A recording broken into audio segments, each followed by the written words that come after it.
What do you want, Michael? A McDLT? No, I already told you they don't make those anymore. McDonald's is constantly coming out with new and exciting menu items. Some are hits, and some are not. Let's check out the misses with 10 discontinued McDonald's menu items.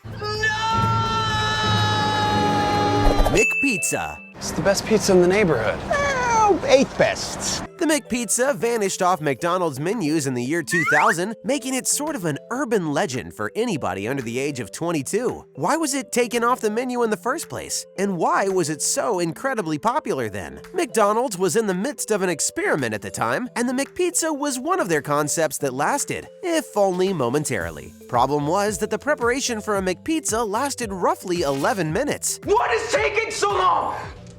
I wasted all day! This was the key driver in its removal, since it harmed their squeaky clean reputation of quick service. They developed their own patent-pending ovens and had to make costly modifications to their eateries to make room for them. It's likely the McPizza would still be on the menu if it had been a commercial success. It was probably a case of time versus money. You could probably churn out 5 McChickens in the time that it would take to make one McPizza. The great news is that one last franchise in Orlando, Florida, famously reputed as the world's largest McDonald's, still offers the McPizza, but it's not the same McPizza that most were accustomed to before Y2K. Mighty Wings. Are these chicken wings or angel wings? God, I love these things. Although McDonald's has had a lot of success with chicken, bone-in goods were still fresh ground in 1990. They took a chance on Mighty Wings that year. The deep-fried hot wings, unlike the other goods on this list, performed better than predicted. They were originally intended to be a limited edition dish, but they were so popular that they remained on the menus until 2003. A strange cult following prompted short revivals in 2013 and 2016. Still, to the dismay of many McDonald's fans, Mighty Wings proved too expensive and intricate to last. It's too expensive. I'm done. The wings were crispy, flavorful, and an overall delight to munch on, according to many nostalgic customers. McHotdog.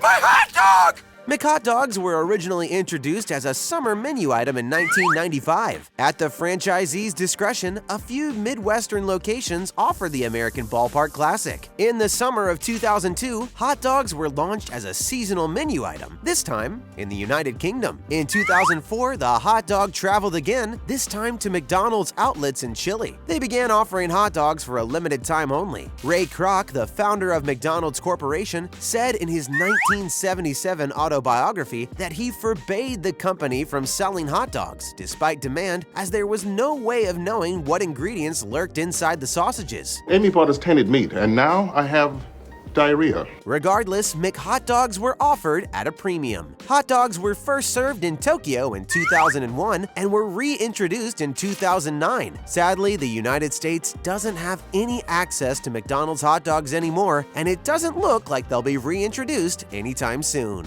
McSpaghetti. Spaghetti angel! I'm making a spaghetti angel! McDonald's success has hidden a lengthy history of abysmal failures. The McSpaghetti was McDonald's answer to Olive Garden's growing popularity. The McSpaghetti has found relative success overseas, particularly in the Philippines, where McDonald's may have originated the concept. The original McSpaghetti originally launched in 1980s America. It didn't gain traction until 1986 when George Yang, the CEO of McDonald's Philippines, told news sources that he had advocated for the introduction of a meat that would appeal to local consumers. However, McDonald's biggest competitor, Jollibee, describes McSpaghetti's debut in a slightly different light. They had been providing a pasta with sweet meat sauce and hot dog slices with a distinct Philippine flavor. According to local lore, McDonald's picked up on this and began serving McSpaghetti and other items aimed towards its target market. Many food critics have ranted about McDonald's version of the meal. While they praised the texture of the noodles, they deemed the sauce overly sweet and suggested it could benefit from a pinch of salt. Just a little bit. I can't stress the littleness of it enough. The fried chicken side that accompanies the spaghetti, on the other hand, is considered by all to be a hit. McSpaghetti, in its current form, clearly caters to the taste of its Filipino consumer base, and it looks to be doing well. However, don't expect a comeback in the US anytime soon.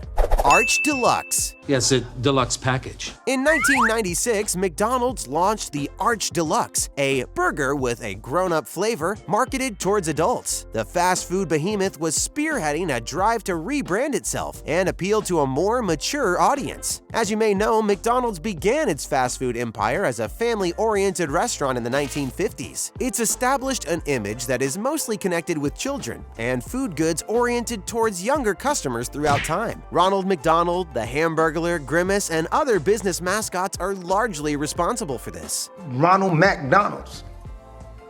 Never heard of it?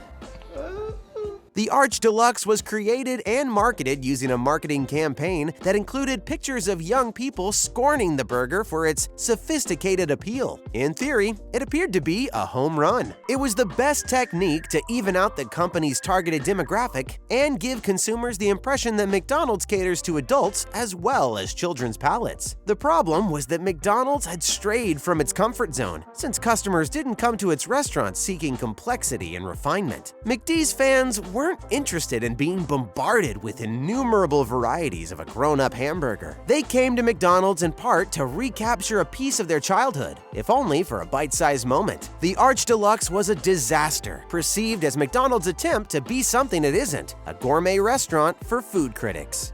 Fried apple pies. You've never had apple pie? There's a decent chance you enjoyed a McDonald's Happy Meal at least a few times if you grew up in America in the 1990s. But you aren't imagining things if you recently visited the Golden Arches and noticed that the apple pie wasn't quite right. In 2018, McDonald's updated its apple pie recipe to make it healthier, much to our collective disgust. And to be honest, the new McDonald's apple pie isn't exactly a healthy option either. This apple pie differs from the ones you recall from your childhood for a variety of reasons. In 1968, the McDonald's apple pie made its debut on the fast food chain's menu in all of its deep-fried glory. Meanwhile, the present version of McDonald's apple pie has been baked. It's healthier for you, though still not great. Because of this, many lovers want the original formula back. There's no high-fructose corn syrup in McDonald's current apple pie recipe either, and there are no preservatives or artificial colors. Don't be deceived though, sugar and palm oil still run galore in the baked apple pie. Each dish contains 15 grams of sugar and a shocking 6 grams of saturated fat. This dessert was never gonna win any health prizes, so why knock the original?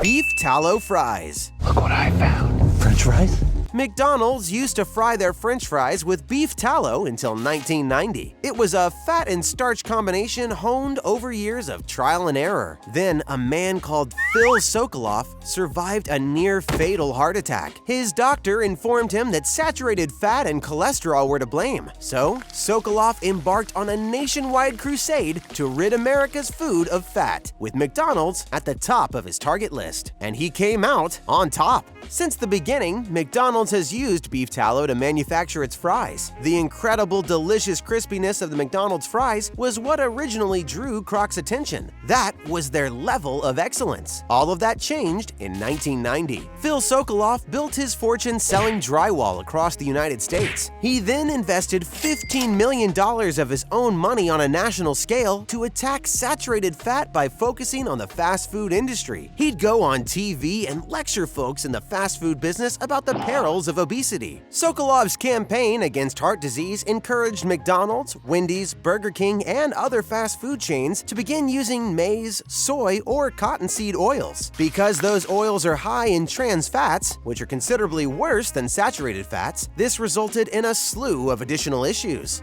Same, but different.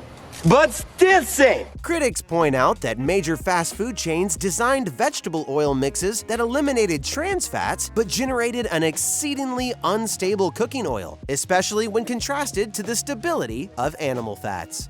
Chicken Selects. Our special today is coho salmon. Sounds disgusting. Do you have chicken fingers? McDonald's, it must be mentioned, is a good choice for comfort food. Chicken Selects, for example, were a tremendous hit with McDonald's consumers when they initially debuted in 2004. Whether you love a delectable Big Mac or can't get enough of the famous French fries, you're bound to have a favorite item you order anytime you visit a McDonald's location. This is why it's so shocking that one of the restaurant's most appealing main meal selections, the Chicken Selects, is no longer available. No, God! In 2013, the fast food behemoth decided to discontinue the menu item until reintroducing chicken tenders in 2017, renamed Buttermilk Crispy Tenders. Their comeback was so favorably appreciated that they sold out virtually as soon as they were released. After the introduction of the coronavirus, fans were in for a nasty awakening when the tenders were briefly removed from the menu. And this is when things get a little murky. McDonald's restaurants have yet to get the tenders. Fans are now concerned that this decision may be permanent and that the crispy tenders may never return. However, it's tough to be certain. Let's hope for the best and cross our fingers.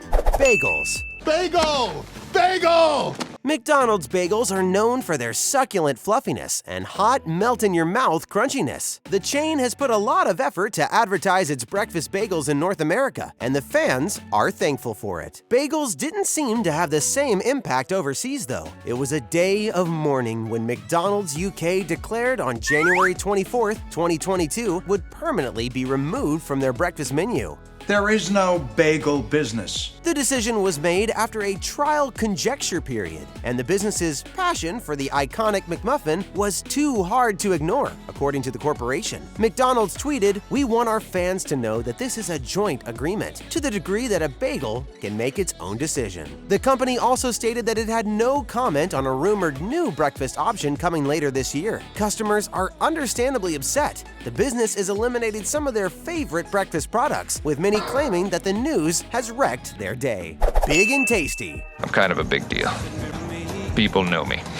McDonald's is again diversifying its menus across the world these days. Customers in India, for example, can request a spicy veggie-based burger with potatoes and peas called the McAloo Tikka. The Nern burger is a popular German dish that consists of 3 smoked sausages in a bun. Customers in Singapore may try the McRice burger, made with rice patties instead of bread. The brand has also sought to shake things up with menu items that haven't stuck around over time. The Big and Tasty burger was one of the more intriguing products that didn't make the cut. A quarter-pound beef patty with all the trimmings on a sesame seed bun made the Big and Tasty seem utterly delectable. Despite this, the notion did not take off. In the 1990s, the Big and Tasty made its debut. Burger King was gaining popularity and performing exceptionally well. Everyone loved the Whopper, so McDonald's decided to take action to combat their fierce competitor. The Big and Tasty was first offered to customers in California to correspond with the launch of Disney's California Adventure, a theme park